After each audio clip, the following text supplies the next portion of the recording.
राजस्थान में कांग्रेस के अंदर कहा जाता है कि धारीवाल जी ने कहा कि अरे आप छोड़ो, हमें कांग्रेस एकजुट है। आप कितना ही कर लो कोशिश, भले मीडिया वालों, कुछ नहीं होने वाला है। कांग्रेस एकजुट रहेगी। चुनाव में कांग्रेस का आना भारी बहुमत से, भारी बहुमत निश्चित है, कोई रोक नहीं सकता। और ये नेताओं ने बातें छोड़ो, ये तो राजनीति में चाहे पूरे देश के अंदर बीजेपी हो या कोई और पार्टी हो, सब जगह कोई न कोई बात को लेके आप सवाल पूछ सकते हो, आपका हक है मीडिया वालों का। हमारी पार्टी दिल से कोई मतभेद नहीं है, मनभेद नहीं है, और कोई छोटी मोटी घटना होती है तो वो शांत हो जाती है। हमारे यहाँ कोई झगड़ा नहीं है, ना होने वाला है। चुनाव तक कोई झगड़ा नहीं होने वाला, सब एक रहेंगे। लोकसभा चुनाव में जिस तरह से वो चुनाव, वो क्या नाम, चंदा चोरी को लेकर, चंदा चोरी में तो पोल खुल गई है, क्या पूछो मुझे। तो उनके ऊपर एफआईआर दर्ज, लाखों गांव जो है ना, गांव जिन चंदा दिया बेचारों ने, 20-30 साल तक दिया चंदा, ये मांगते गए, आज तक हिसाब नहीं। उस वक्त में मैंने कल भी आपको कहा, चंदा इकट्ठा किया तब, जमीनें खरीदी तब, पत्थर खरीदे तब, निर्माण किया तब, और बाद में चढ़ा तब। कब कब क्या क्या घोटाले हुए हैं, ये देश के सामने आना चाहिए, ये मेरा मानना है। ये बहुत दुर्भाग्य है, सरकार बदलती है, पर हमने कभी भी सरकार में आने के बाद में ये नहीं सोचा कि पूर्व मुख्यमंत्री का जिला हो या उनका क्षेत्र हो या संभाग हो, उसकी उपेक्षा की जाए, कभी नहीं सोचा ही नहीं हम लोगों ने। और ये लोग पता नहीं इनके सोच में क्या ऐसा है, इसलिए बार बार कहते हैं कि इनका लोकतंत्र में यकीन नहीं है। ये बार बार दबाव देख करके सरकार चलाते हैं, तंग करते हैं कांग्रेस के जो विचारधारा के लोग, उनको विचार से पोस्टिंग करते हैं अनावश्यक, उनके क्षेत्र में काम नहीं करते हैं। और तो और जो प्रोग्राम होते हैं तो लोकल एमएलए एमपी कोई बुलाते नहीं है। ये इनका अलग ही सोच है, उससे कोई अच्छी परंपरा नहीं रहती। राजस्थान में परंपराएं कई मायने में अच्छी रही है, पूरे देश के तुलना में राजस्थान में कई परंपराएं बहुत अच्छी रही। हमारे जो पुराने नेता थे, चाहे कांग्रेस के थे चाहे बीजेपी के थे, उन्होंने उस वक्त में निभाया इस बात को। आना जाना भी था आपस के अंदर सरकारें बनने के बाद में ही, पर अब तो बिल्कुल ही शक की तरह से देखते हैं। कोई पार बैठ रहा है वरिष्ठ नेता भी, उस पे मन में चिंता रहती है कि पता नहीं कोई मुझे देख लेगा तो क्या होगा। ऐसी घटना हुई है जयपुर के अंदर भी, मैं देख रहा था। तो स्थिति बड़ी अजीब है कि वो कोशिश करते हैं चला जाऊं, पता नहीं मेरा नंबर नहीं कर रहा है। ये तो स्थिति राजस्थान के अंदर है। सरकार नाम की कोई चीज नहीं है, पूरा ट्राई कर रहे हैं राजस्थान वाले, पेमेंट हो नहीं रहे किसी डिपार्टमेंट के, पेंशन तक नहीं हो रहे हैं। मरने वालों को 5 लाख मिलते हैं, वो 2,500 रुके पड़े हैं। मुझे विश्वास ही नहीं होता है। स्थिति क्यों नहीं स्पष्ट करती सरकार? मुख्यमंत्री खुद क्यों नहीं स्पष्ट करते कि नहीं आपका जो फिगर आप पर आए हो गलत आंकड़े हैं, ये क्यों नहीं कहते? 1,500 लोग हैं, 1,500 लोग जिनके तो वापस भेज दिए कि आप उनको वापस जांच करके भेज दीजिए और डिले हो जाता है। मैं तो ये स्थिति में सरकार चल रही। कल मैं शिलो की शिष्य के मरीज में मिलने गया, मैंने सोशल मीडिया में डाला भी उसको। अब सरकार को चाहिए सोशल मीडिया में हम क्या डालते हैं, विपक्ष वाले उनको देखे, टीम बनाए डीपीआर में, उनको ब्रीफ करे कि भाई ये आजकल विपक्ष वाले बोल रहे हैं, उसमें हमें पब्लिक इंटरेस्ट में क्या फैसला करना है। कोई परवाह नहीं इनको, मानवता तो पता नहीं ये क्या इनके दिमाग में उसके बारे में है, मानवता के बारे में। वो कोई बीजेपी कांग्रेस के लोग नहीं है जो बीमार है, जो सिलोकीज होने के बाद तो पता नहीं वो कब तक जिंदा रहेगा, ऑक्सीजन सिलेंडर नहीं मिल रहे उन लोगों को, कहाँ जाए, कैसे प्रोसेस करें, कब एक्सरे होगा, सारे ब्लॉक कर दिए पहले वाले, नए खोल नहीं रहे हैं। कोई करप्शन हो गया, मैंने सुना कोई डोसा की तरफ 2-3 डॉक्टर पकड़े गए होंगे गलत सर्टिफिकेट में। तो ये तो होता रहता है, ये किस स्कीम में नहीं होता है करप्शन, किस डिपार्टमेंट नहीं होता, सब जगह कोई 1 घटना 2 घटना हो जाए इसका मतलब है पूरे उसको रोक दो। वो बेचारे तड़प रहे हैं, वो लोग तड़प रहे हैं, वो जिसके सांस नहीं आती है घरों में भी दमा वालों को, उनमें क्या स्थिति है, उनकी तो परमानेंट दमा हो गया। उनको तो परमानेंट दमा उनको है, बिना ऑक्सीजन के जिंदा रह नहीं सकते। उन हालातों में लोग हैं। मैं सिकंदरा गया हूँ, भरतपुर इनके खुद के जिले में गया, मुख्यमंत्री जिला वो, और यहाँ मैं कल जाके आया सूरसागर। अब मैं करौली जाऊंगा एक बार, वहां भी बहुत भयंकर स्थिति है।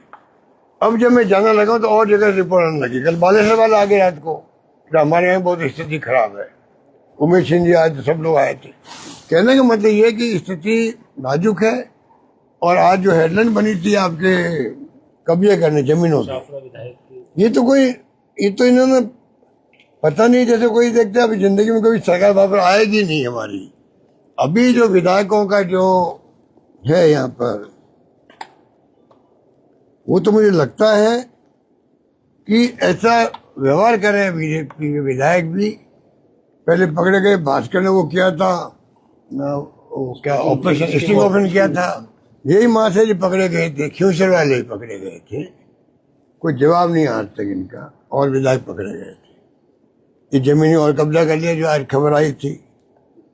और तो और जो आपके केंद्रीय मंत्री जी है अजमेर वाले, 90 लाख उठा लिए सब्सिडी के, वहां पर जमा करने से कोई थोड़ी क्राइम खत्म होता है। जमा करवा दिए तो करानी थे, जब पार्लियामेंट में इश्यू बन गया करानी थे। तो कितनी जगह की घटनाएं सामने आ रही है, आप सबको मेरे ख्याल से तो मालूम होगा कि ये आपके सांसद का हो गया, और आदिवासियों में भी स्थिति बहुत खराब है। आदिवासी भावना ये समझ नहीं पा रहे हैं, वो अलग दुखी हो रहे हैं। और तो और आपके भागीरथ चौधरी जी हो गए, ख्यूसर के विधायक जी हो गए, रिवत राम जी साहब, हमारे डांगा साहब, 205 बीघा जमीन, छोटा मोटा ही नहीं है, 205 बीघा जमीन। 40% कमीशन पहले वो लेके हुए, उनका वो आरोप लगे थे। उदयपुर के जो भाजपा विधायकों पर अलग आरोप है कि आदिवासी परिवारों को बंधक बना करके जमीन कब्जा रहे हैं और जबरन रजिस्ट्री करवा रहे हैं। ये मेरे पास लिखित वेरिफिकेशन है। अरावली को लेकर आप देखिए, केंद्र सरकार टीम भेज रही है, पूछ रही है, उस सरकार को चिंता ही नहीं है। अरे अगर मान लो अरावली बर्बाद होगी तो नुकसान सबसे अधिक राजस्थान को होगा। रेगिस्तान फैल जाएगा, सब राजस्थान पहले से रेगिस्तान का एरिया है। और मानगढ़ के बारे में एक सवाल का जवाब आया पार्लियामेंट के अंदर हाल ही में। आप बताइए, मानगढ़ में प्रधानमंत्री मोदी जी खुद आए थे, मैं भी वहां मौजूद था। प्रधानमंत्री जी ने आने के पहले पीएमओ के थ्रू पूरी जांच पड़ताल कर ली थी, चुनाव थे गुजरात के अंदर, उसमें कैसे फायदा मिले उनको। इसलिए पूरी तैयारी करके, हमारे चीफ सेक्रेटरी से बात करके, पूरी फॉर्मेलिटी करवा के, कोई फॉर्मेलिटी पूरी नहीं तो पूरी करवा ली उन्होंने। उसके बाद प्रोग्राम बना, मैं भी वहां मौजूद था उनके साथ में। तो वहां तो उन्होंने घोषणा करने की बजाय कह दिया कि भाई अब जो है मुख्यमंत्री राजस्थान के, मध्य प्रदेश, गुजरात और महाराष्ट्र वाले मिलकर तय करें किस प्रकार का यहाँ राष्ट्रीय स्मारक बने। तब भी हमें लगा भाई कोई बात नहीं, आज इनके दिमाग में कोई सेकंड थॉट आ गया होगा, केवल आना स्वाभाविक भी है। स्वाभाविक है कि कोई फीडबैक आ गया होगा, तो इसलिए उन्होंने पोस्टपोन किया होगा। अब आप बताइए, अब जवाब आ गया, वहां तो कोई योजना है ही नहीं हमारी, वहां तो लोकली काम हो गए जो होने थे। ये तो अच्छी बात नहीं। बिलों ने जो क्या किया, कोई पता नहीं 1000-1500 की बातें हो रही है। अब एक्चुअल तो सजा बताए, एक्चुअल में कितने बिल मारे गए थे अंग्रेजों शासन के अंदर, अंग्रेजों के राज में कितने बिल मारे गए थे, उनका त्याग बलिदान तो खत्म हो गया। एक राष्ट्रीय स्मारक बनाना और करना क्या आपको? राष्ट्रीय स्मारक बनाना कोई बहुत बड़ी बात है क्या? उन लोगों ने जो शहीद हो गए देश के लिए, आजादी के लिए, वो वीर लोग हैं, इसलिए हम उनकी परवाह नहीं कर रहे। इसका मतलब ये तो बहुत गलत बात है ना। तो प्रधानमंत्री जी मोदी जी खुद को हस्तक्षेप करना चाहिए। किस लेवल पे फैसला हुआ है यहाँ पर स्मारक नहीं बनेगा। जब वो खुद आए थे इस काम के लिए, मीटिंग इस काम के लिए थी, मैं खुद मौजूद था वहां पर, अब उसके बाद नहीं हो गया। स्थिति बहुत ही नाजुक है। लाहौट में जिस तरीके से जवाब देगी समय आने पर जो स्थितियां हैं, जनता तो जवाब देने के अभी तैयार बैठी है। बिहार में उपचुनाव में देख लीजिए, इनकी हालत पतली हो गई है। बिहार में भी, मध्य प्रदेश में हम जीत गए, तो ये इनकी हालत तो खराब हो रही है। पर जनता राजस्थान में तो आप समझ लो कि बेसब्री से इंतजार कर रहे चुनाव कब आ जाए, इतने दुखी हो गए। गवर्नेंस नाम की चीज नहीं है। शासन तो हो भाई, कम ज्यादा हो अलग बात है, पर ये तो स्थिति बन गई है कि शासन नाम की चीज नहीं है। करप्शन अलग हो रहे हैं, भ्रष्टाचार की तो सीमा टूट गई है, कोई काम की सुनवाई होती नहीं है। लोग जाए कहाँ मिलने के लिए, और मंत्री लोग मिलते नहीं जयपुर के अंदर, सबके दरवाजे बंद है। सिविल लाइंस में मंत्रियों के दरवाजे बंद है।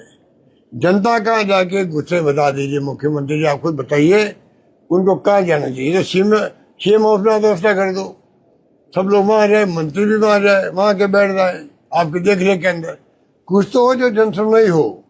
कुछ भी नहीं हो रही है, कुछ भी नहीं हो रही। बहुत ही स्थिति खराब है।